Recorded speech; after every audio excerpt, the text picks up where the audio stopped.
Assalamualaikum warahmatullahi wabarakatuh. Alhamdulillahirrabbilalamin. Assalatu wassalamu ala asrafil anbiya wal mursalin sayyidina wa maulana Muhammadin wa ala alihi wa sahbihi ajma'in. Amma ba'd. Qala Allah Ta'ala fi kitabihil karim. A'udzu billahi minasyaitonir rajim. Bismillahirrahmanirrahim. Ya ayyuhalladzina amanu ista'inu bis sabri was salah. Innallaha ma'as sabirin. Al-ayah. Shadaqallahul adzim. Para pemirsa yang budiman, pada kesempatan yang berbahagia ini, marilah kita panjatkan puji dan syukur kehadirat Allah Subhanahu wa Ta'ala atas kesempatan bertemu kembali dengan bulan suci Ramadan yang beberapa bulan lalu masih kita nantikan. Dan alhamdulillah hari ini kita diberikan kesempatan oleh Allah Subhanahu wa Ta'ala untuk kembali bertemu dengan bulan yang sangat amat mulia, yang mana amal ibadah kita pahalanya dilipat gandakan oleh Allah Subhanahu wa Ta'ala. Begitu, mari maksimalkan Ramadan kita dalam rangka meraih keridhaan Allah Subhanahu wa Ta'ala dan juga rahmat serta ampunannya. Tentunya salawat beriring salam marilah kita sanjungkan keharibaan Nabi kita, Nabi Muhammad SAW, Nabi yang diutusnya menjadi rahmat bagi seluruh alam, Nabi yang dengan diutusnya kemudian menghindarkan umat manusia dari zaman jahiliyah yang kelam, dan tentu Nabi yang diberikan izin oleh Allah Subhanahu wa Ta'ala untuk memberikan syafaatnya kepada umatnya yang selalu istiqomahkan sunnahnya dan juga yang bersolawat baik siang ataupun malam. Para pemirsa yang budiman, seringkali kita mendengar kata sabar, kan? Satu kata yang terdiri dari 5 huruf yang mudah untuk diucapkan, akan tetapi sangat susah untuk dikerjakan. Sabar ini sangat luar biasa. Ketika Allah memberikan atensi, dalam banyak ayat disebutkan bahwa Allah menyertai orang-orang yang sabar. Sesungguhnya Allah mencintai orang-orang yang sabar. Lalu sebenarnya sabar itu apa sih? Kan? Kalau mungkin dalam kamus besar bahasa Indonesia, sabar itu menahan diri untuk tidak melakukan sesuatu yang kemudian merugikan diri sendiri dan juga orang lain. Tetapi mungkin kali ini sedikit berbeda, bahwa definisi daripada sabar itu adalah tetap berprasangka baik terhadap Allah Subhanahu wa Ta'ala atas ketetapan yang diberikan kepada hambanya. Ini definisi yang mungkin bisa kita perbaharui dan menjadi tambahan literasi bagi kita. Dan seringkali sabar ini digandengkan dengan syukur, kan? Nah, lalu apa makna syukur? Syukur itu adalah berterima kasih kepada Allah Subhanahu wa Ta'ala terhadap sekecil apapun karunia yang telah Allah berikan kepada kita. Sabar dan syukur.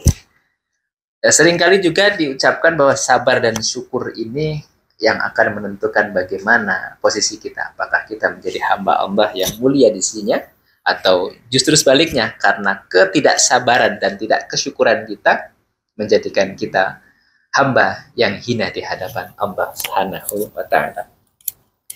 Ma'asyiral hadirin, para pemirsa yang budiman, ya. Hari ini alhamdulillah kita sudah memasuki Ramadan yang ke-15. Berarti sudah separuh perjalanan dari Ramadan. Perlu kita evaluasi apakah kemudian dalam bulan suci Ramadan ini kita sudah mempraktekkan sabar itu sendiri. Karena sabar ini butuh latihan, yang mana ujian daripada kesabaran itu suka dadakan, gitu kan.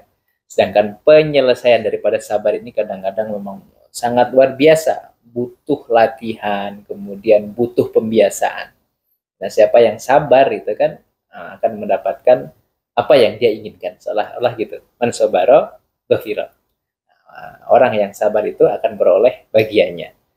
Jadi, ketika Allah Subhanahu wa Ta'ala memerintahkan kita untuk bersabar ataupun bersyukur, itu pasti ada hikmah di baliknya.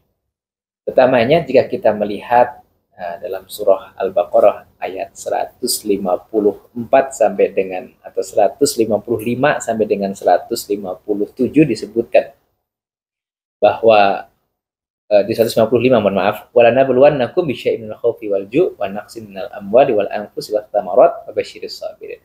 Kabar gembira bagi orang-orang yang bersabar. Lalu orang yang bersabar itu yang seperti apa sih, gitu kan? Orang yang bersabar adalah alladzina asabathum musibah qalu inna lillahi wa inna ilaihi raji'un. Yaitu orang yang apabila ditimpa musibah, mereka berkata bahwa sesungguhnya kami ini milik Allah dan akan kembali kepada Allah Subhanahu wa taala. Dari ayat ini kita bisa belajar bahwasanya sabar itu mengembalikan sesuatu yang tidak kita senangi ataupun yang kita senangi itu kembali kepada Allah Subhanahu wa taala. Kadang-kadang tanpa kita sadari, kita hanya menilai kebaikan Allah Subhanahu wa taala itu dari pemberiannya saja. Kemudian ketika kita sedikit diuji oleh Allah Subhanahu wa taala, seolah-olah kenikmatan atau pemberian karunia dari Allah Subhanahu wa taala itu hilang seketika. Yang tersisa hanyalah ujian. Dan seolah-olah kebaikan-kebaikan itu sudah sirna. Jadi inilah yang kemudian harus menjadikan kita belajar setiap hari itu sabar dalam musibah dan juga sabar dalam ketaatan. Karena sabar ini bukan hanya ketika kita ditimpa musibah saja gitu kan. Sabar itu juga ketika kita mengerjakan ibadah-ibadah yang lainnya. Sholat itu juga butuh kesabaran. Nah, kemudian apalagi di bulan suci Ramadan, nah ini butuh ekstra kesabaran yang tinggi gitu kan. Karena dalam kondisi lapar dan juga dahaga itu orang akan mudah sekali tersulut emosinya. Bahkan kadang-kadang ya, kalau misalkan di jalan gitu kan banyak yang tidak mau ngalah gitu kan. Bersautan klakson dan bahkan ada yang sampai berantem di jalan itu karena kekurang sabaran kita. Dan praktek-praktek seperti inilah yang kemudian harusnya bisa menjadikan kita atau pembelajaran bagi kita untuk bagaimana mengelola atau memanage hati kita agar kemudian benar-benar bisa menerima dengan lapang dada apapun yang sedang menimpa kita. Ini juga definisi lain daripada sabar. Sabar itu kita berusaha semaksimal mungkin untuk menerima apapun bentuk ketetapan dari Allah Subhanahu wa taala, baik itu ketetapan baik ataupun ketetapan buruk. Karena terkadang tanpa kita sadari kita ini sering memandang apa-apa yang menurut kita baik seolah-olah baik gitu kan, dan apa-apa yang menurut kita buruk yaitu buruk bagi kita. Padahal tidak. Kadang-kadang apa yang menurut kita baik belum tentu menurut Allah Subhanahu wa taala. Dan sebaliknya, apa-apa yang kemudian menurut kita buruk malah justru ternyata baik di hadapan Allah Subhanahu wa taala. Maka hari ini bagaimana cara kita kemudian untuk memanage agar kita menjadi orang sabar? Nah, maka kita harus mengetahui apa itu manfaat sabar atau keutamaan daripada sabar. Setidaknya ada 4 yang hari ini ingin kita sampaikan para pemirsa yang budiman. Yang pertama, keutamaan daripada sabar adalah mendatangkan pahala dan juga keridhaan Allah Subhanahu wa taala. Kemudian sabar itu dapat menggugurkan dosa. Dan yang ketiga, sabar itu membuat pelakunya mulia. Serta sabar itu hadiahnya surga Allah Subhanahu wa taala, bukan sepeda. Dan selain 4 hal tadi, janji Allah Subhanahu wa taala kepada orang-orang yang sabar disebutkan dalam surah Al-Baqarah ayat yang ke-157. Ulaika 'alaihim shalawatum mir rabbihim rahmah wa ulaika humul muhtadun. Mereka orang yang kemudian bersabar terhadap apapun bentuk ujian ataupun pemberian dari Allah Subhanahu wa taala, itu kelak akan beroleh ampunan dan juga rahmat dari Allah Subhanahu wa taala. Dan mereka itulah orang-orang yang senantiasa mendapatkan hidayah ataupun petunjuk daripada Allah Subhanahu wa taala. Maka sekali lagi kita harus kemudian belajar melatih diri agar terus dalam kesabaran. Kalau kita runut kembali dari kisah-kisah Nabi kita, kisah-kisah teladan para Nabi dan Rasul yang telah Allah utus terdahulu, Masya Allah, buah dari kesabaran itu menghasilkan sesuatu yang sangat mulia. Dan bahkan Nabi-Nabi yang diuji dengan ujian yang sangat luar biasa itu, kalau tidak sabar mungkin ya tidak menjadi Nabi gitu kan.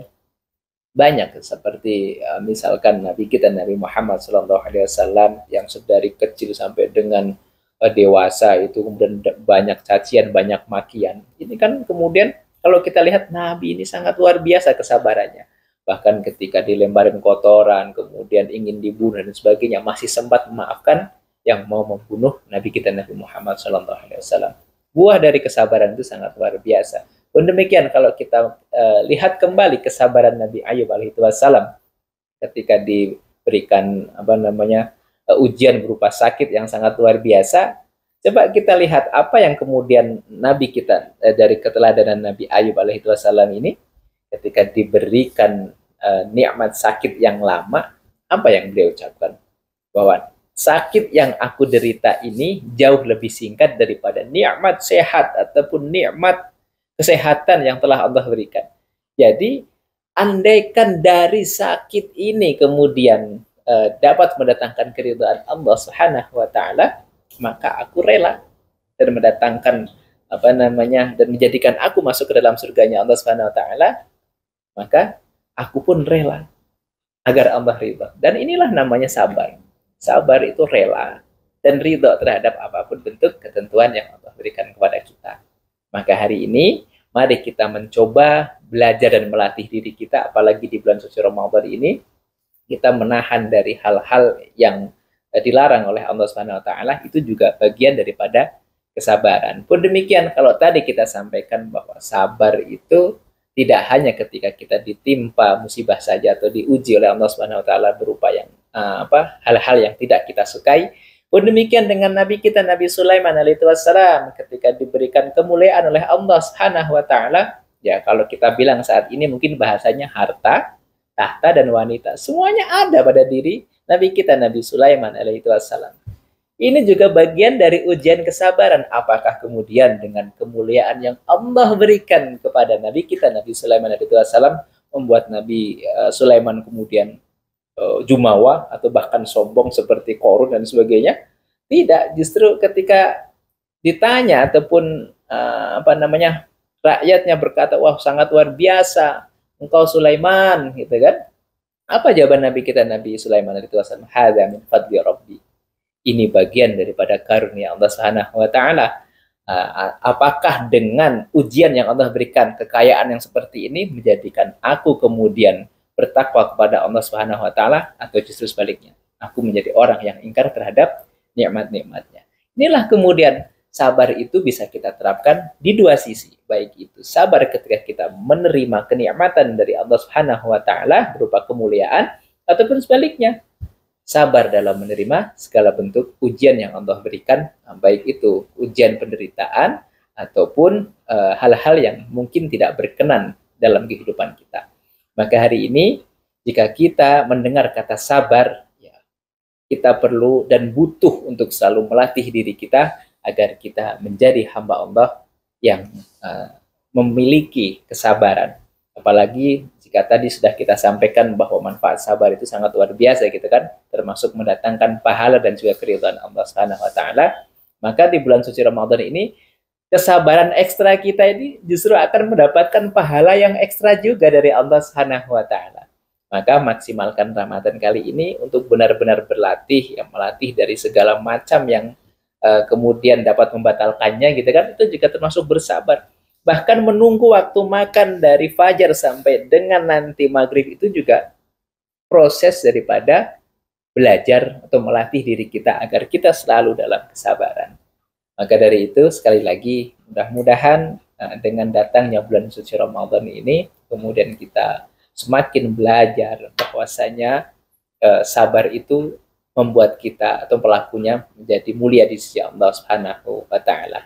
Maka tetaplah menjaga rasa syukur, karena nikmat Allah itu tak pernah libur. Dan tetaplah bersabar atau menjaga kesabaranmu, karena kadang pertolongan Allah datang tanpa berkabar.